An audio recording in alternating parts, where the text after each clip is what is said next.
turn to the Gospel of Luke,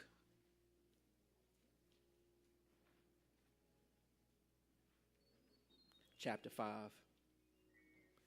right after chapter 4, right before chapter 6.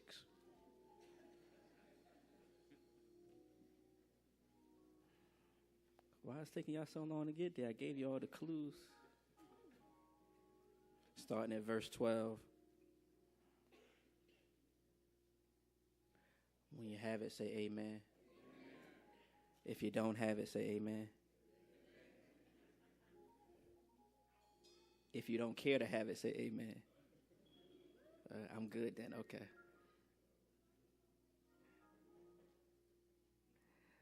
Listen to Luke the physician, starting at verse 12.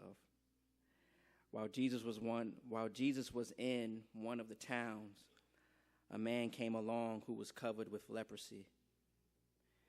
When he saw Jesus, he fell with his face to the ground and begged him, "Lord, if you are willing, you can make me clean." Jesus reached, and in some translation, stretched out his hand and touched the man. "I am willing," he said. "Be clean." And immediately the leprosy left him. Amen.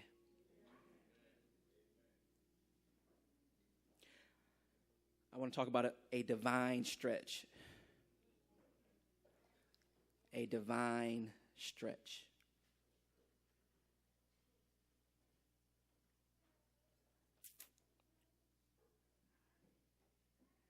This text, strange. For when you read the Gospel of Luke, right after Jesus left with dealing with the devil, he went straight into doing his ministry. After struggling and defeating the devil, he went straight into ministry. And you would notice that the healings prior to this is slightly different. For Jesus had met a demonic man in the synagogue. And he spoke to the man, and the demons fled. After that, he continued on his journey. Simon's mother-in-law, Peter's mother-in-law, was sick with fever. And Jesus looked over her and told the fever to come out. She was no longer with fever. And those two miracles happened with just Jesus' voice. And you do know that there's power in God's voice. Sometimes all you need to hear is the voice of God. We know that because it was the voice of God that started a divine cosmic orchestration, divine cosmic symphony, just his voice.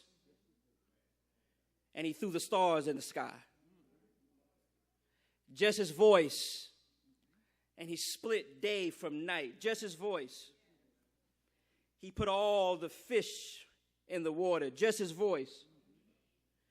Made all of the walking animals walk. Just his voice. He did some things at that beginning of time that was amazing with not his hands, but just his voice. His voice was so powerful, he even said, "Let us make man in our own image." With his voice. Never let anyone tell you anything different besides the fact that do know one thing, that if God speaks, it is done. You do not have to delay. You do not have to think twice about it. Just know, whenever is the time and whenever the time becomes available, if he speaks, it's done. While all you have to do is ask Lazarus. For Lazarus was clothed in his grave clothes. The seal of the tomb was done. They had already announced him to be dead. And Jesus stood before the tomb. Did not move his hand. Did not do any action. This is what Jesus said. He said, Lazarus, come forth. With just his voice. So I'm amazed by how God's voice will do some things that I never thought. But I realize there's some more things that need to take place besides just God's voice. And do know that even with us, that often at times we can speak about all the things that God has said, but it takes a little bit more than just that. And this is what we find out when we look at this text. For in this text in the Gospel of Luke was the first time that God, when Jesus came across something, it was not his voice that did the healing. That sometimes you need more than just the voice. Look at it. He met this man in an unnamed town. And this man was full, according to the text, of leprosy. In other words, his body was full of leprosy marks. He was brittle. And not only was he brittle, but he was ostracized, because you do know those who had leprosy was not allowed to be across the people, was not allowed to go to the synagogues, was not allowed to be amongst the people. That's what society said. Because the man had leprosy. But then we find out with this man who had leprosy that though he was not supposed to be around the people, there was never no law that said he could not be around God.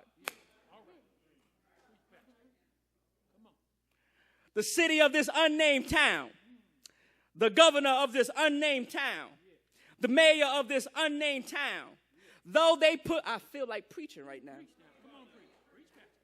Though they put laws in place and said that if you have this disease, you cannot socialize with those who don't have the disease.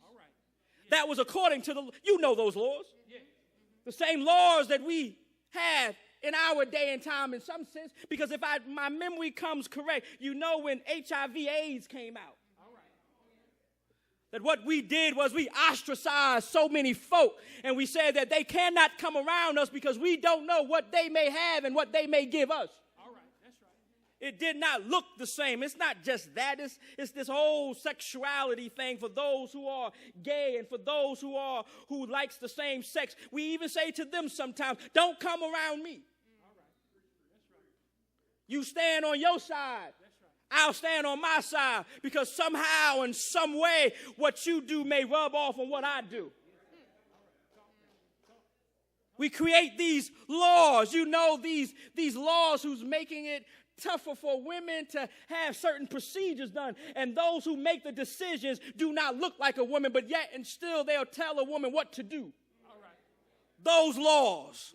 Those same laws in which the church will sometimes sit back and become silent and realize that for somehow and some reason, I don't care who's the mayor and I don't care who's the governor. Right. There are some laws that does not matter with God. That's right. That's right. Preach, Pastor. That's right. And that's what we find out when we look at this text, that they put a law in place, but the law override by God. Look at it. While Jesus was in one of the towns, a man came along who was covered with leprosy.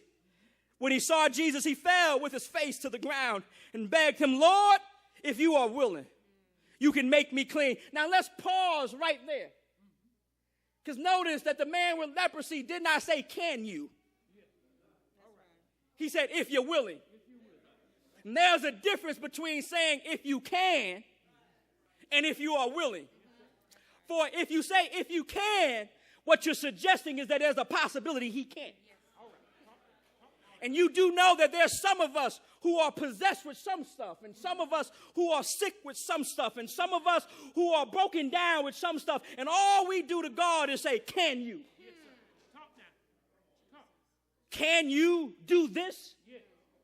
Well, why can't he do this when he created you? Can you make me whole? Why can't he make you whole when he's the one who touched you this morning? Can you fix this mind that's about to lose it? Well, why can't he if he's the one who put every sense of chromosome in your brain and they still have not figured out the total capacity of your brain? Can he? Can. Talk now. Preach back. Such an question of audacity to ask a God. Yes, sir. Talk. Can you? Can. The creation asks the creator, can you? And yet, that's the problem with so many of us, that we approach God with a can he mentality. That's right. That's right. Preach. The last person who touched God and said can he was the man who found Jesus coming down the mountaintop, and his daughter was sick. And he looked at Jesus and says, can you heal? And Jesus said, but only if you believe. That's right. That's right. So in other words, when you believe, when you say can he, what you're really suggesting is that you don't believe. But that's not what this man said. All right. He said, if you are willing. Yes. Now, what it suggests is that not he can't, because he know that he can, but the question is if he's willing. And there's the big difference, because we all need to accept what God is willing to do. Amen. Amen. But we always need to know that God can do. Yes. Why, if you ask the blind man by the pool, can he make a blind man see again? He'll say yes. Ask the woman who was filled with blood for 12 years, who could not stop bleeding, and ask her if he's able to stop her bleeding. And from the times of the anal times, she'll say, yes, he can. Ask the man who was lame that could not walk. Can Jesus make him walk again? And he'll come down from heaven and say, yes, he can. Let's not be so biblically correct. Let me just stop down my own porch. All right.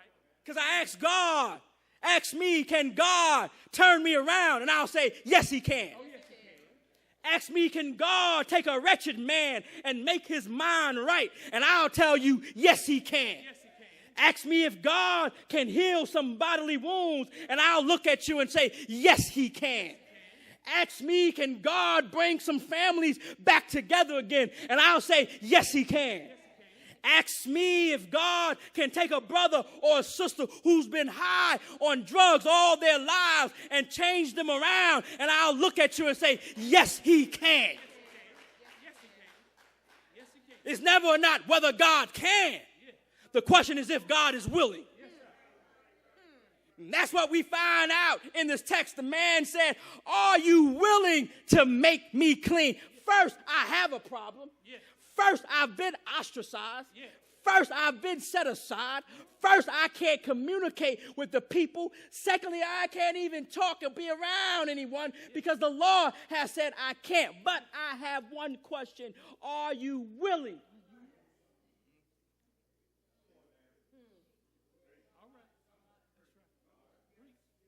Too many of us ask somebody else what they think. Too many of us have communication with other folk about what you think. Too many of us get doctor's news and we want to ask our friends or our loved ones, what do you think about this? And too many of us have our own issues and we go to other folk to be diagnosed. And some of us put some money into folk who want to counsel us. But I ask you one question. Do you believe he can? Because if you believe he can, then the next question you ought to ask yourself, is he willing? And I'll rather lean on Jesus willing than to lean on my thinking that he can't. That's right. While I'll lean to the fact that he's willing to help me, and I'll lean to the fact that he's willing to clean me, and I'll lean to the fact that he's willing to help me out. Because if he does not help me out, I'm in bad shape. Yeah.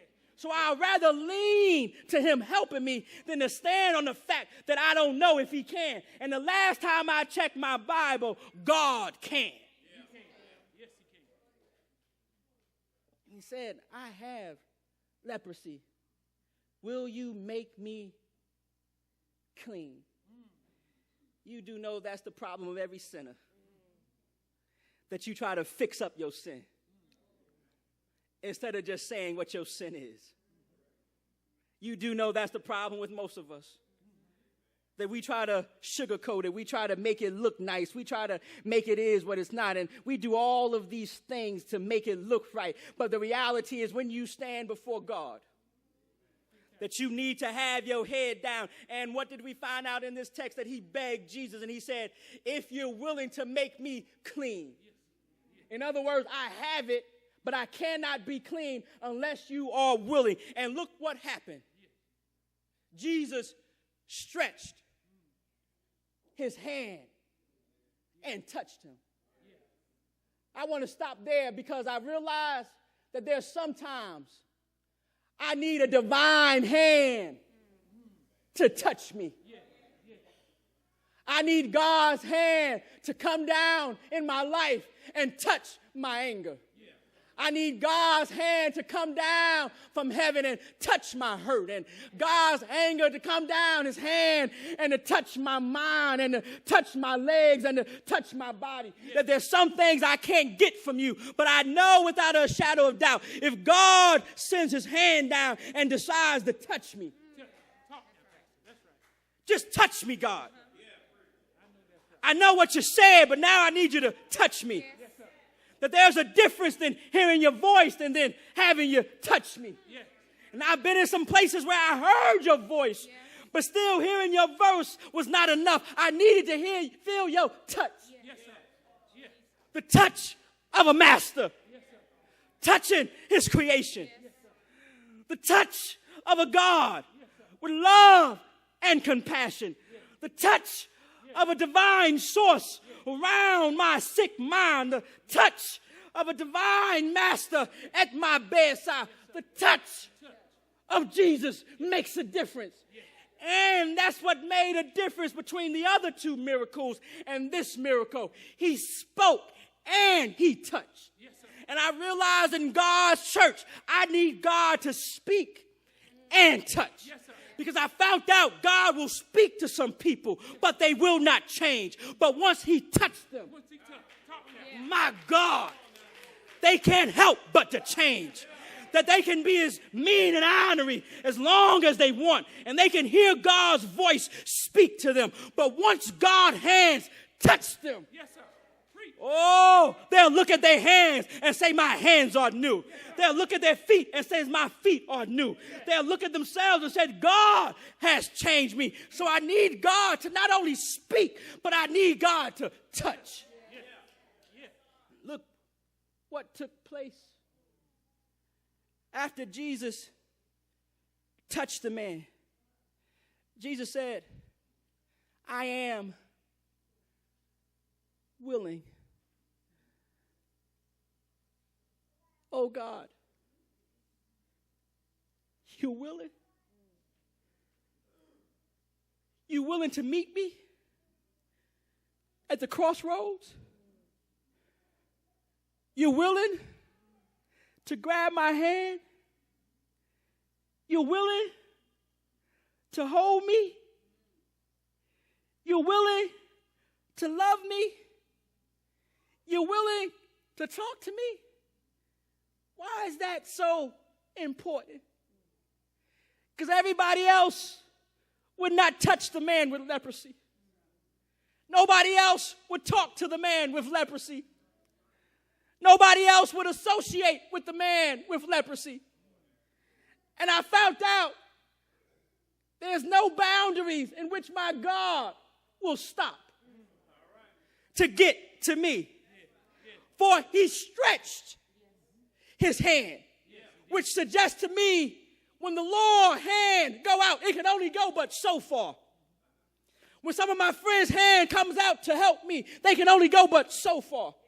But I serve a God who will stretch his hand for me. His hand will stretch over oppression. His hand will stretch over hurt. His hand will stretch over any laws. His hand will stretch over all that needs to be stretched over to reach me.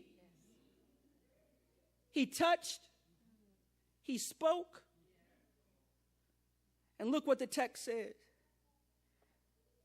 Be clean. And immediately the leprosy left him. The good news of the gospel. When he speaks and when he touches, immediately. When he speaks and when he touches, immediately. No pause, no delay, no sense of tippy-toeing. Immediately. He did not ask, should he? He did not even make excuses of why he should not. That's right. He was immediately healed. Yeah. So I stopped by to let some folk know. If you ask him if he's willing, and when he touches you and speaks, immediately you shall be renewed. If he's willing to heal your sick mind, and you let him touch your mind, immediately you are healed. If you're in some position and you cannot get out, he speaks to you and he touches you, immediately you are healed. And that's what some of us need to understand. That if God speaks to me and if God touches me, while my mother touch is precious, while my wife's voice is elegant, while my brother's advice can be good, I found out I only need to hear one voice, and that's God's voice. And all I need is one touch, and that's God's touch. And too many of our young people have been desiring to be touched by the wrong person. And too many of our young people have desired to hear from the wrong person. But I stopped by. That says there's a God who wants to speak to you. And there's a God who wants to touch you. And when God touches you and when God speaks to you, immediately, whatever the situation is, whatever the dark spot may be, whatever the pain may be, whatever the hurt may be, whatever the disease may be, whatever the circumstances may be, whatever the distress may be, whatever the stars may be, it does not matter. When God touches and when God speaks, immediately. It is fixed. Because I hear Jude saying, now unto him who is able to keep you from falling and to present you faultless. Now unto him who is able to keep you. That's the good news of the gospel. He's able to keep you. He's able to reach out to you. He's able to pick you up. He's able to help you out. He's able to give you sight. He's able to remove the stress. He's able to reconcile. He's able to bring back together again. He's able to put stuff to places again. He's able to make a crooked path straight. He's able to flatten out the paths. He's able to clear your way. He's able to do whatever he asks you to do. He's able. And it happens immediately. Why? Because on the cross, he immediately saved the world without a mumbling word. He helped the entire world. So the divine stretch suggests to you and suggests to me that though the world may put you to the side, though nobody else want to talk to you, though nobody else want to help you, there is a hand that will come down from glory and touch your body and bring you back to where you ought to be. For he is able, He is willing, and he will talk, and he will touch.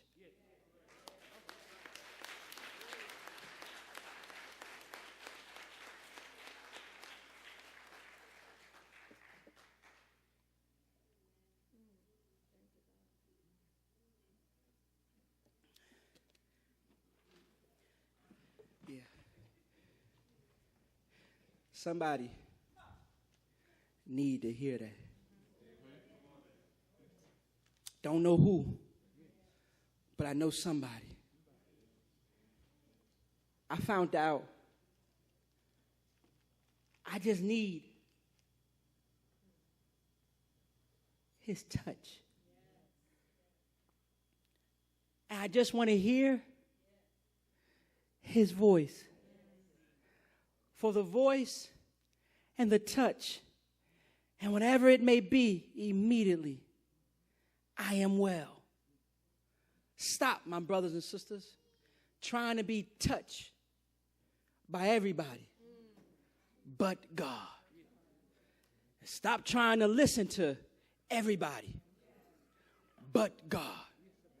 There's only one voice that reigns above the governor, the mayor, the president, Congress, and that's God's voice. And when God speaks, everybody will listen. The divine stretch is what we need. The doors of the church are now open.